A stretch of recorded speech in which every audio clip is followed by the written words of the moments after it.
My name is Casey Jones, student ID number 3417644. This AVMA Task 1 video is for the spring 2021 semester of VTHT 2439, section 32475. For a heart and lung auscultation, we'll be having our patient either laying down sternly or standing is also works as well. You're going to take the diaphragm of your stethoscope and place it on the ventral axillary region, about behind the elbow, kind of third or fifth rib. And what you're going to do is once you hear the lub dub of the heart, which is the sound of the heart beating, you're going to listen for 1 minute, listen for any irregularities. The normal sound should be the lub dub sound of the heart beating. Abnormalities would be like a whooshing sound, which would be a heart murmur, and you can have a sinus arrhythmia where their heart rate would increase whenever they're inhaling. In order to take the heart rate, you would count for 15 seconds and then multiply that by 4 to figure out the beats per minute. And then moving on to the lung auscultation, is you're going to also use your stethoscope and make sure you get into each of the locations. It's going to be like a 9-point grid, similar to like a tic-tac-toe board. You want to listen on both sides, but for this demonstration, I'll just show you on one side. You want to just make sure that the lungs sound clear, that there is no strain when they're breathing. You'll be listening for any crackling, which could mean that there's some fluid accumulation.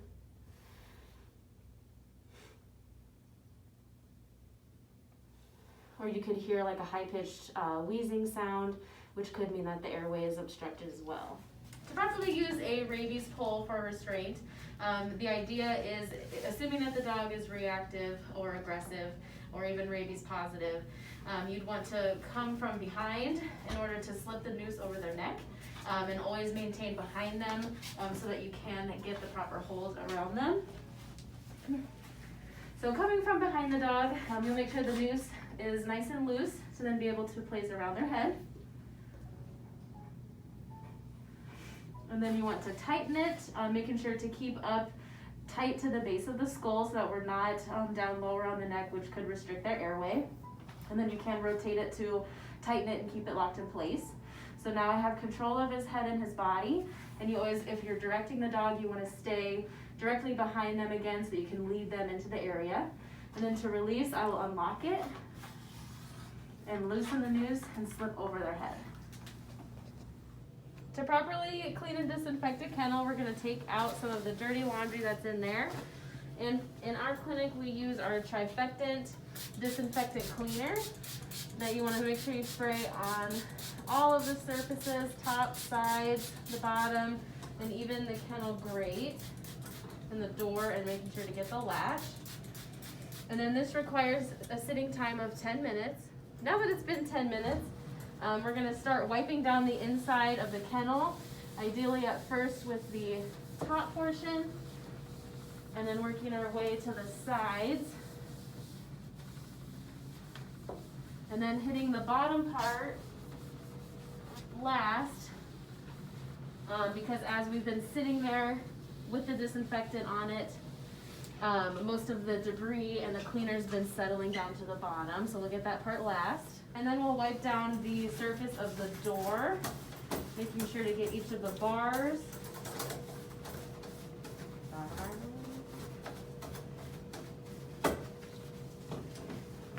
And we'll get the front part too, making sure to get the clipboard, as well as the latches that we use to latch the kennels. For an anal gland expression, you'll need one technician to be able to restrain. The anal glands are located about 5 o'clock and 7 o'clock around the anus here. You'll insert your index finger, and then on the outside, your thumb will be able to then pinch the anal gland and milk the anal gland in order to get it to express. I'm going to lube one finger and have some cotton ready in my other hand.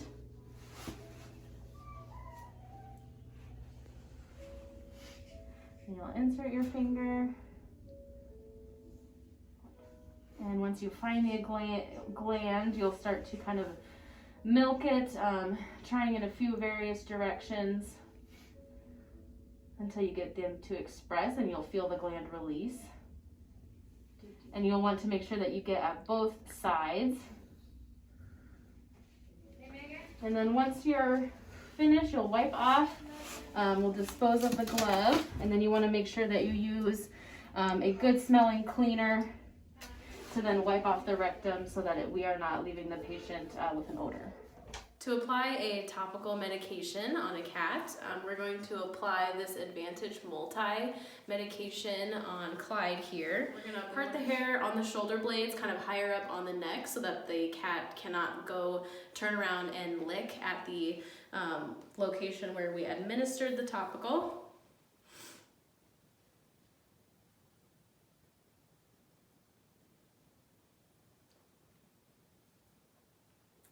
And now that that's applied, we'll make sure to let the owners know to potentially keep the cat away from other pets in the house so the other pets also don't try to lick off the topical. To demonstrate an ear cleaning for your dog, there's a couple ways that you can go about it. You can insert the EpiClean or the ear cleaner directly into the ear canal and then massage, or what I like to do, and what is also approved, is soaking a cotton ball and placing it into the ear canal and allowing that to kind of soak in. And then I'm going to massage the outside to loosen up the debris. And then once you've massaged the ear canal, you're going to remove the cotton ball with a swiping motion to be able to swipe out any of the debris.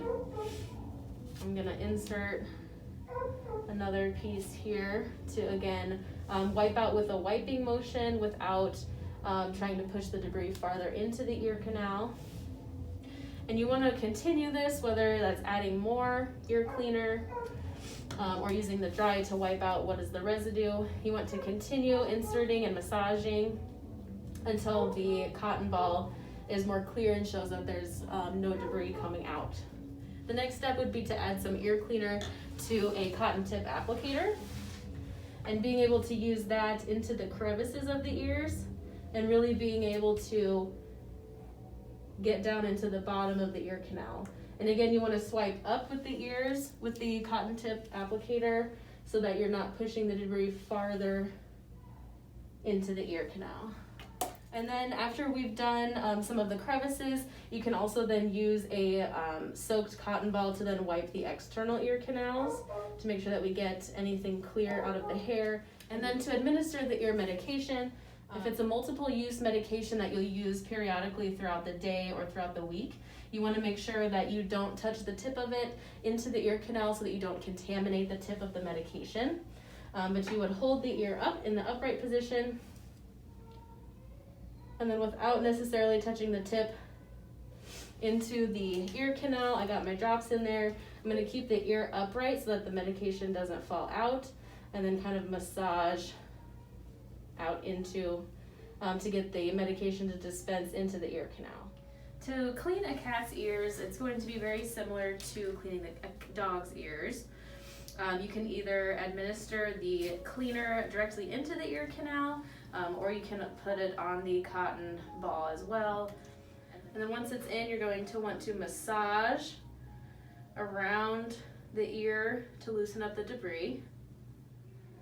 You want to make sure that you swipe out of the ear canal instead of pushing the debris further into the ear. And then once the cotton balls have been coming back relatively clear, you may have to repeat the cleaning step a few times, but once the cotton balls themselves have been coming out clear, you could switch to then using a Q-tip that has the cleaner and dispense that and place the Q-tip to get into the different crevices of the ear. And you'll continue to do that until the Q-tips come clean.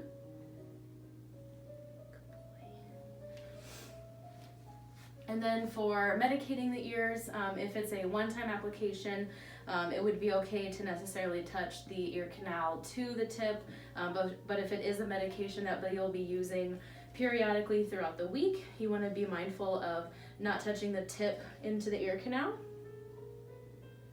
And so once those are administered, then you'll kind of massage the medication down into the ear canal just for a few moments here so that can be absorbed. For a nail trim, you can either have your dog in a lateral position, you can also just have them standing as long as you have someone to restrain.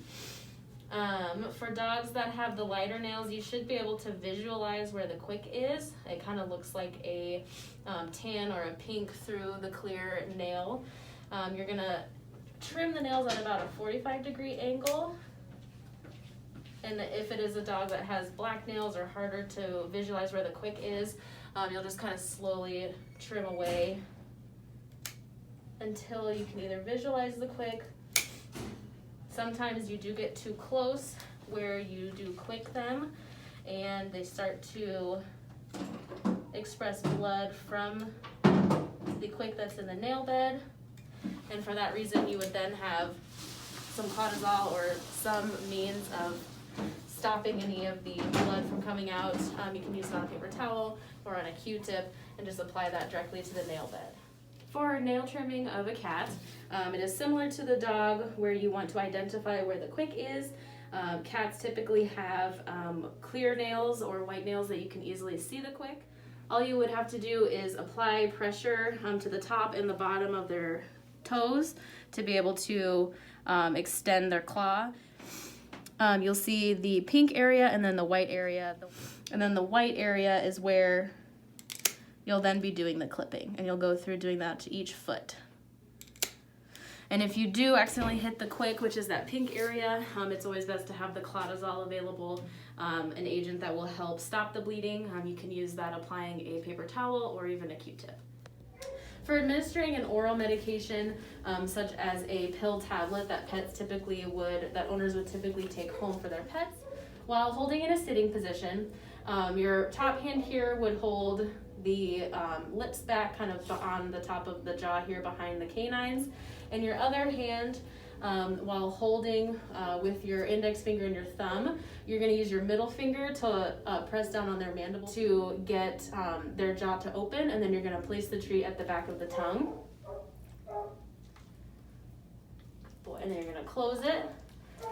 And see, he kind of swallowed. You could see his tongue move, but typically you would kind of massage the throat here in order to get them to swallow. And then you always want to, if you make sure that they're done swallowing, once you pill, you want to follow with some water, just so that the coating of the tablet or the pill isn't causing the pill to get stuck down their esophagus. To pill a cat, sometimes it's easiest to have a technician available to help restrain or at least hold the cat while you pill them. You're going to use one hand to hold the top jaw, which will lift the lips, kind of right behind the canine to kind of hold the head steady. And then your other hand will hold the pill between your index and your thumb, and you'll use your middle finger to then press down on the mandible to be able to open the jaw and dispense the medication.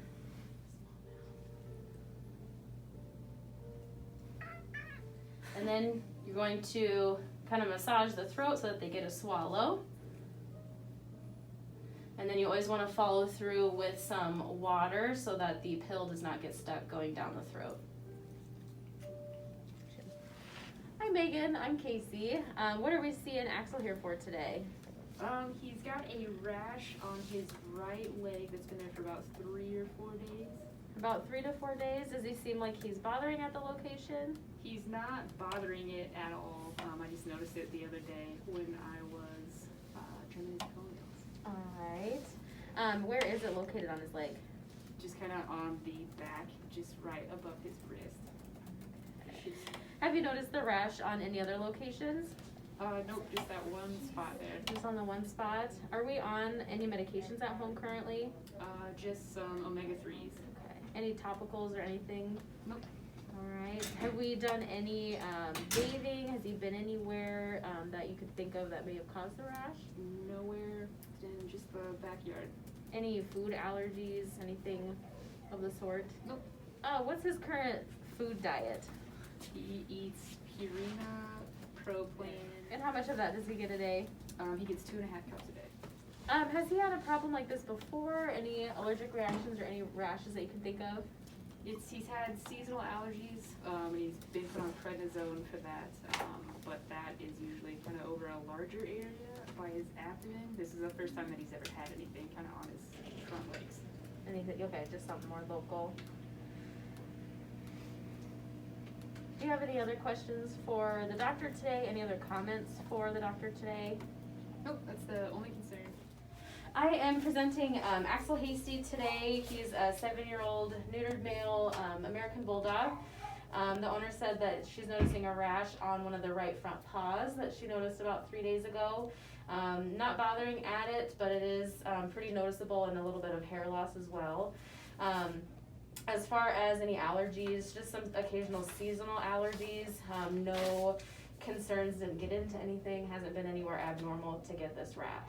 At home, otherwise we're just on well-acted medications. They haven't done any baths, topicals, any irritants as such.